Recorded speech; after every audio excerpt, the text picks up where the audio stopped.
Oi, hoje eu vou ensinar pra vocês. Será que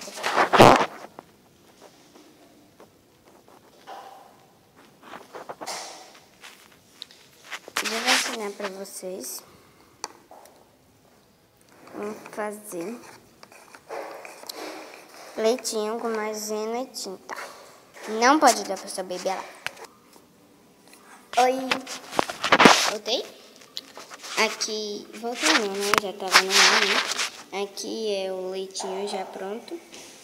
Já fiz pra adiantar, pra o vídeo não ficar muito longo. É só botar maisena, água e misturar. Bota pra cá, vai ficar assim.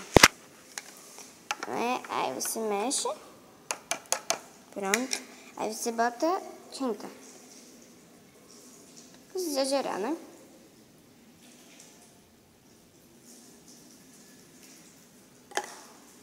Aí mexe.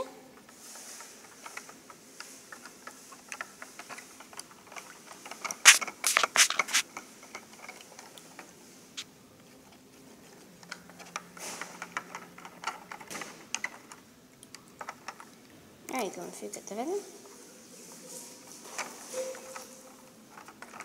Prontinho. E tá pronto.